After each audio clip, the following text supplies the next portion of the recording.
Hello everyone, Fuzz here, and welcome back to our Let's Play / complete walkthrough for Final Fantasy VIII.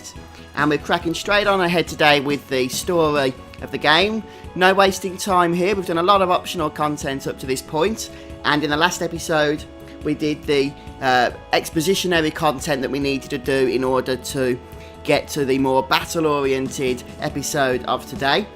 So, as always, don't forget to just hit that like button if these episodes are helpful to you, and when you're ready, head over to the Lunatic Pandora, which you can find hovering above Tia's point here.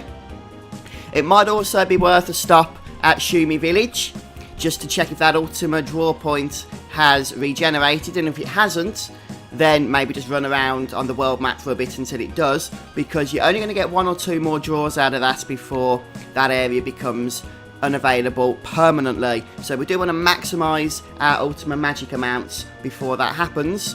And in terms of junctioning, make sure you equip Bio onto your elemental attack and then defend against a load of stuff such as lightning, and then on statuses you want to defend against Confuse first and foremost, followed by darkness and silence and slow, and poison as well if you're not using it on your attack.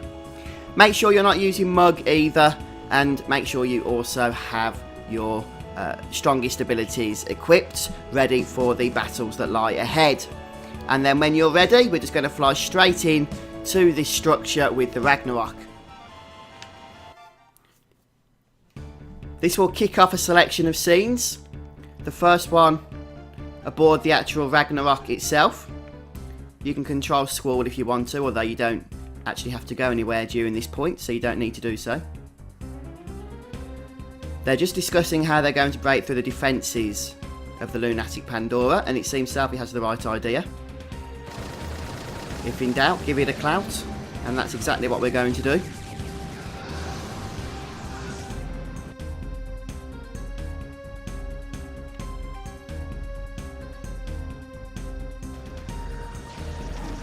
It's very organic, isn't it, the Ragnarok? Very cool design.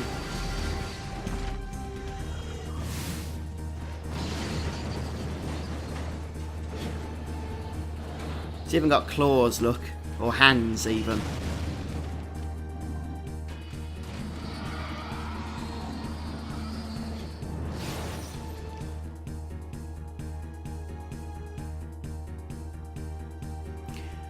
So, at this point, you can speak to Quistis if you want to go back to the world map.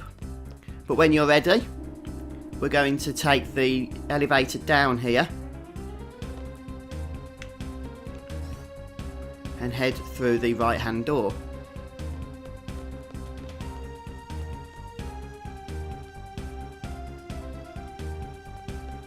Make sure at this point that you are all junctioned up. If for some reason you didn't do so before actually kicking off this set of cutscenes. Oh, and by the way, I probably should have mentioned, you don't particularly want to be using Mug at this point, because the stuff of the drops themselves are better than the mugs.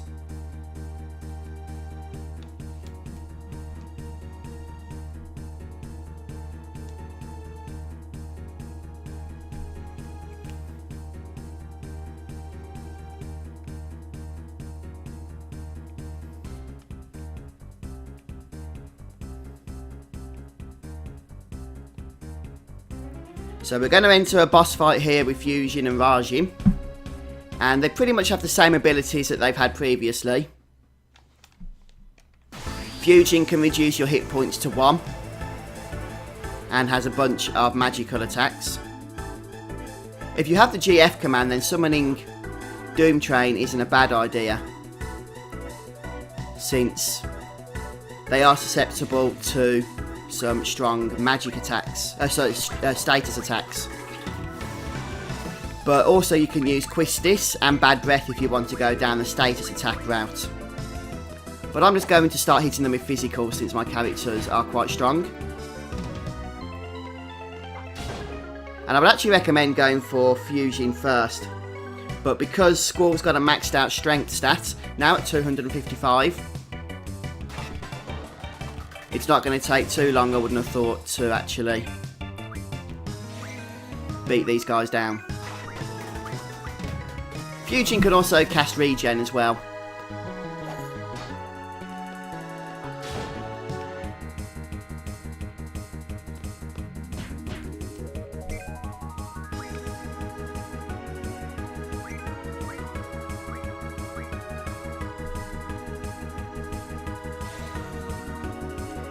Oh yeah, and Fusion can cast Meteor, which of course is a little bit unpleasant as well.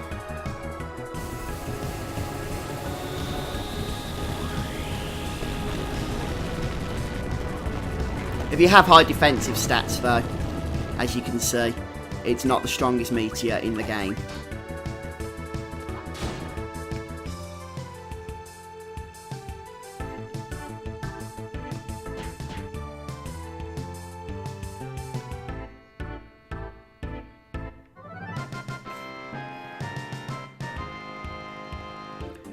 As long as you haven't mugged, you should get a nice pile of strength ups. I've got 3, which are very useful for obvious reasons, permanently increasing the stat of the character that they're used on, the strength stat.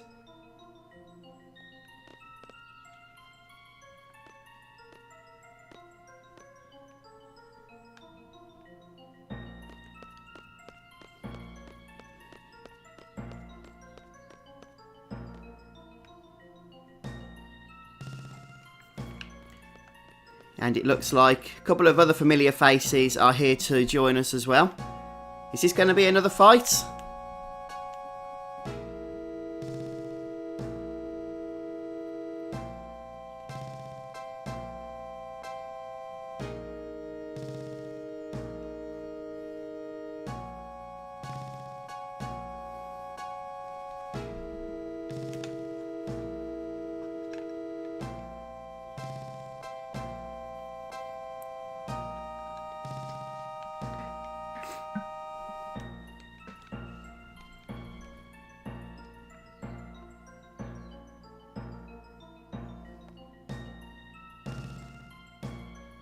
Well, how interesting then. Biggs and Wedge have just quit, and they're now off home to have the easy life.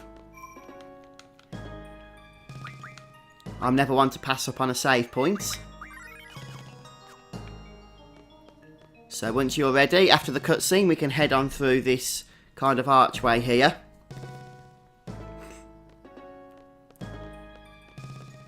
And we're just going to run straight down into the next section. The enemies here, other than bosses, but I'm just talking about standard enemies, are really easy. In fact, I think they're all level 1. So you shouldn't have too much trouble dispatching them. If you do, then there's obviously something wrong.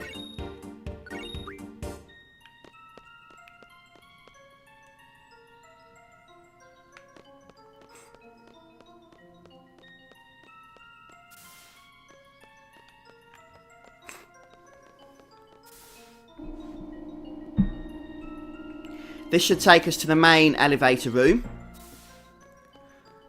And there is a meteor draw point, although I do believe I'm fully maxed out, as should you be.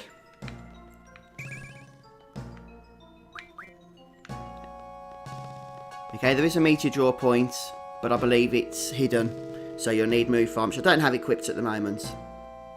So, the meteor draw point's in the stairway, by the way.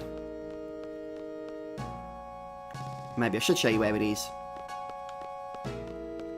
There it is. Okay. But I don't need it, as I said. If you do need a lot of meteor, then ruby dragons are still your best friend. High level ruby dragons. You can level them up with the Tombury ability if you need to, and then you can just draw that out to your heart's content, as I've already done so in a previous episode. But anyway, once you're ready, we're going to head over to elevator number 1 here. I'm not going to worry about the treasures here because we've already collected them in a previous episode.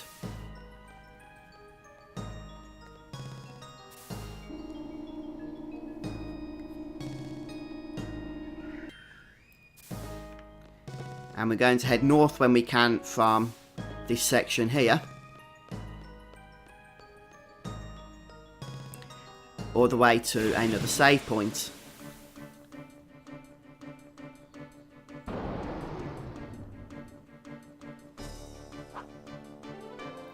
And it's a behemoth.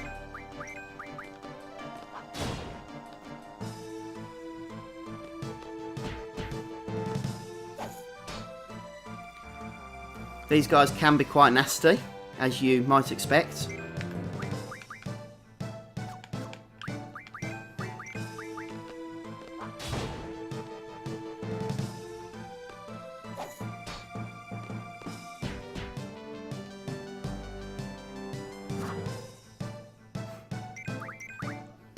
But you should be making good use now of your status attacks.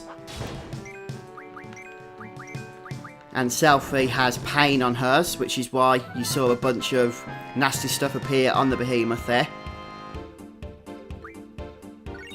Even a level 1 behemoth is quite powerful, mind. Right, something you might... Let's just get to the save point first, then I'll just talk about junctions again after that. Okay, there's the save point. So, all you really need to change at this point is making sure that your elemental attack has thunder instead of bio or poison. And also you're probably going to want to equip Mug as well for the next boss. So I'm just going to sort those out and be right back with you. Once you're all ready, we're going to have to prepare for another battle. This one's actually quite strong. So just bear that in mind, make sure you've definitely saved at this point. And then we'll continue heading up here, where our old friends will meet us. And while they're not going to fight us themselves this time, they do have a surprise. This is the mobile Type 8. And one of the main abilities we're going to need to look out for is Corona. When it casts Corona, we need to heal up immediately afterwards, or it's probably going to one-shot us, even if you have a good developed party. Before we do anything else though, we want to mug the left and right probes, because they have stat up items, which we want. So that's going to be the first thing we need to do. There's some magics and that you might want to draw from either side, but you should have most of those by now in all honesty. Make sure you have your Mega Elixirs from Bahamut cards.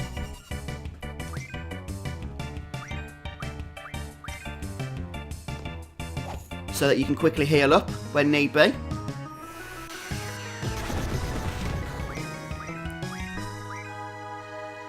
And here comes Corona, so I'm just going to follow that up with a Mega Elixir immediately, so that we don't get one shot. So hopefully you can see how that strategy works there. And now we're just going to mug the right hand side here, the right hand probe.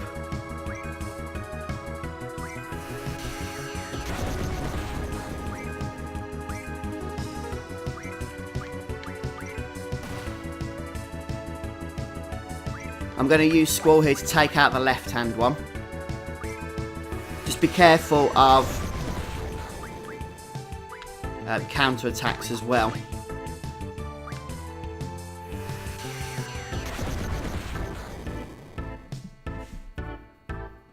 Just going to throw this on Selfie because we don't want any surprises taking her out while we're trying to mug here. As you can see, it can take a few attempts in order to actually get the mug off.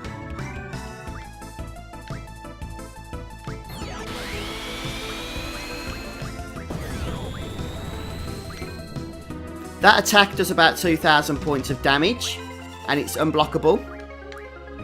And Spirit has no way of defending against it.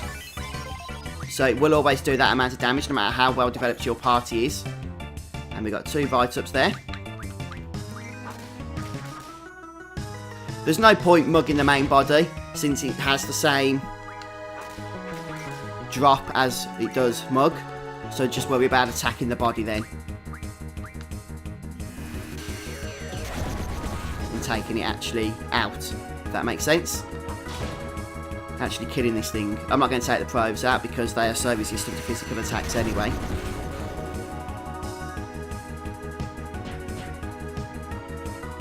And it does like to counter with this homing laser, but it only does so when the probes are attached to the body, which is why if you do take them out, you haven't got to worry about that attack then. So just make sure you stay above the 2000 health mark because of that Mega Doji Flame or whatever it's called.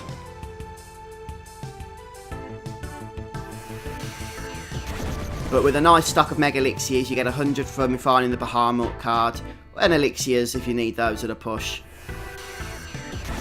Then it shouldn't be a big problem at all.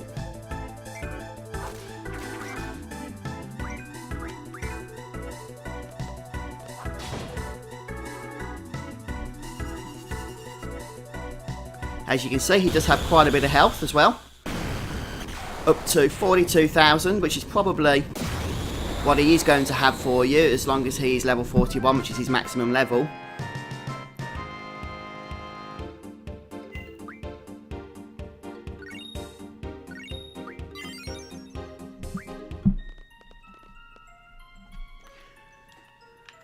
Now, this is very, very important. Once you've killed this boss, you're going to want to head back to the save point.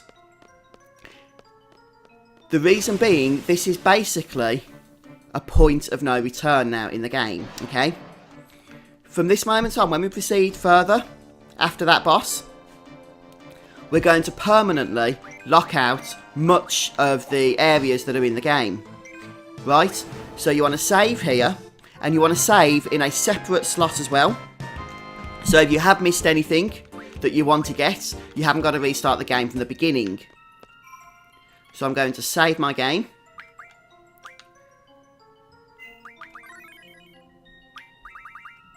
And also, we'll go ahead and save in a separate slot as well. This is also the final opportunity you have to draw from the Shumi Ultima draw point, okay?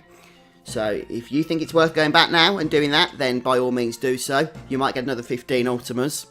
But the only areas that are going to be accessible once we've proceeded on here for the rest of the game on the world map are the Fire Cavern, that's where we collected Ifrit from at the start of the game, the Tomb of the Unknown King, the Centra Ruins, which we will be going back to, the Chocobo Forests, Trebia Canyon, that's where Laguna fought with the Ruby Dragon earlier on and we drew the Meteor Magics, the Crash Site, and Tia's Point, which is just where we boarded the Lunatic Pandora. All other areas in the game will become unavailable, and that means that if you have any quests to complete, you need to do them now, because all of these quests, the Timber Maniacs quests, the Queen of Cards quest, the Dalek Bone quest, Shumi Village, all of that is going to become permanently not doable once we've gone forward. And the most important quest, which I highly recommend you do, even if you're not interested in side quests, I highly recommend you make sure you've done the CC group quest. That's the quest that will allow you to collect all the rare cards that you've been refining later on. Okay, and that means you can keep refining the super rare cards into the powerful items that we need, and then collecting them back again from the CC group members. So please do go ahead and do that if you haven't already. I showed you in a couple of earlier episodes how to do that quest, so make sure you just have a look on the channel and you'll find that. But I'm trying to think, is there anything else I need to tell you about this? Okay, the only other thing I should mention is that, well, first of all, I don't recommend getting Gilgamesh, the GF, in this game, as I've explained previously. But if you did want to get Gilgamesh, you would need to go back to the Central Ruins now in order to get Odin, the Guardian Force. Now, I'm going to get Odin a little bit later, and that's when I'll show you how to get him, etc. But if you do it the way I'm going to do it, you'll never see Gilgamesh. But you do get to keep Odin, okay? And Odin is a far more superior Guardian Force to Gilgamesh, which is why I still haven't collected Odin at this point. If you collect him later when I show you, then he'll never be replaced by Gilgamesh, which is pretty much what we want. But if you did want Gilgamesh for whatever reason, then go and get Odin now, okay? If you haven't already. And I think that's pretty much it. The only other thing you're going to want to do before moving on now is switch the lightning spell that we just equipped to elemental attack to bio and once again remove mug. And then we're going to proceed on. Back where we fought the mobile type 8 enemy, we're just going to head through the door up here. And it looks like it's the moment we've all been working towards. Here is Alone, along with our old friends, all back together again with Cypher now.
So we're once again finding ourselves in battle with Cypher, and once again he's a bit of a pushover. One thing to note, if you ignored my advice and brought Odin into this battle, if you collected him in other words from the Central Ruins, then he's going to be summoned and Cypher's going to defeat him and you lose him for good. He's replaced by Gilgamesh, who's inferior, but that's why I do not recommend having Odin.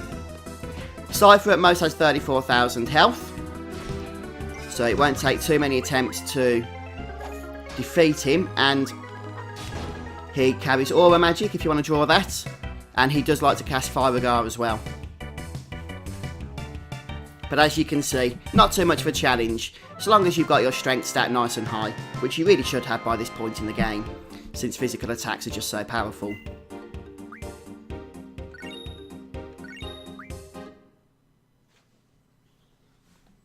And then we get a scene.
Folks, that is actually the end of disc 3. Of course, I'm not using discs because I'm playing the Steam version. But if you are, or if I was, then we would now be going on to disc 4. So I'm going to finish things off here. It seems like things aren't going particularly as planned for poor old Rinoa. So we're going to have to sort that out in the next episode and be the hero once more. But I'm going to finish things off today, guys. So thanks ever so much for joining me. And we'll pick up next time with more Final Fantasy VIII. Don't forget to hit the like button and subscribe to my YouTube channel as well. See you soon, guys. Take care.